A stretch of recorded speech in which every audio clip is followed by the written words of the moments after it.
Hey guys, so for this hinge focused workout, what we're gonna do is start with 5 sets of 5 deadlifts. Obviously, if you have a barbell, we wanna go ahead and get 5 barbell deadlifts. So I'm gonna go ahead and go over those really quickly. One thing we wanna always think about here is good stable foot position, right? We're activating those lats, keeping those glutes squeezed, good neutral spine here, setting those hips back, loading those hamstrings, breathing out at the top. One thing I always see people forget when they're doing deadlifts is creating torque in their lower body. So those knees should be coming out and making contact with those forearms at the bottom position of that deadlift, all right? So we're gonna go 5 sets of 5 barbell deadlifts.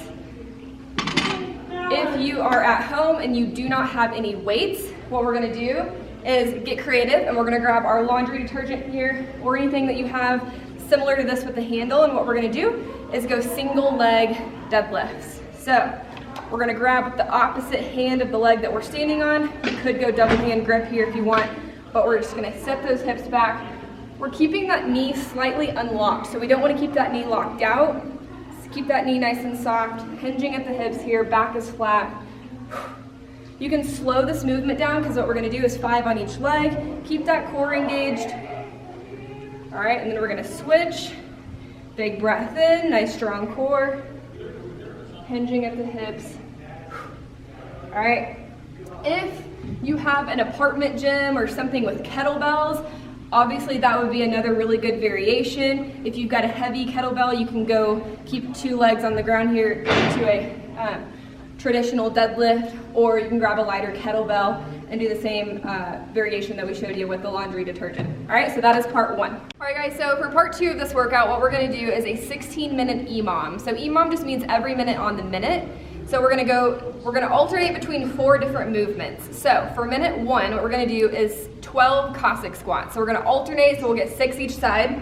A Cossack squat, essentially we're just going into a wide stance here, leading with that hip, side lunging to this side here, okay? We wanna fully extend our hips at the top. If you have weight at home, if you have a dumbbell or a kettlebell, absolutely add that in. Otherwise, we'll just go body weight here, okay? 12 alternating.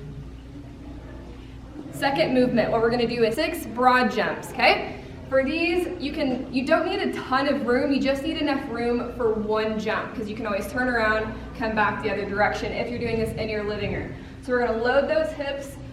We're gonna leap forward. We're trying to land with soft feet. We're trying to land in a good squat position here. So nice braced core, knees out, feet straight. You can turn around. We're gonna leap back. Okay, so we're gonna go 6 broad jumps. Third movement is going to be glute bridges. So we're gonna go back to 12 reps. We're gonna get on the floor here.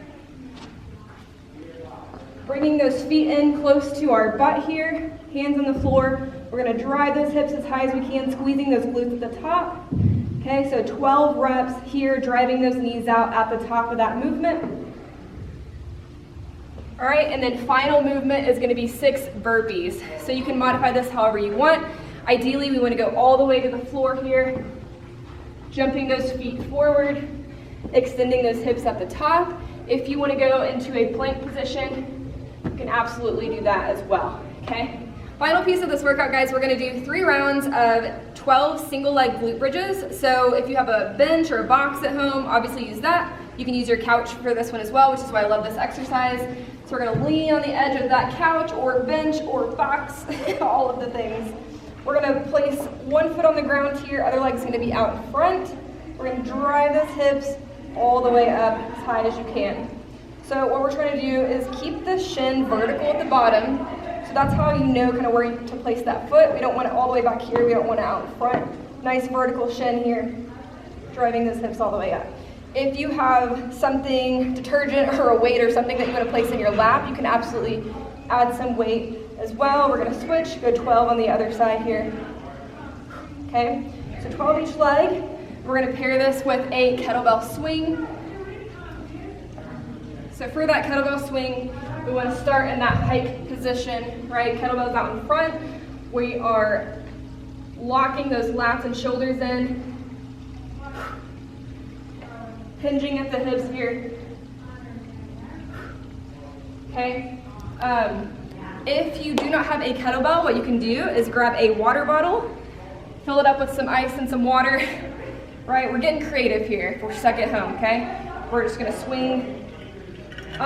You really don't need a whole lot of weight on this, honestly. This is really about getting our hips fully extended at the top and getting those glutes active. So this, regardless of how much weight you have or if you have any weight at all, this will be a really great movement to get that posterior chain activated, okay? So we're gonna go 3 rounds of that. Have fun with this one, guys.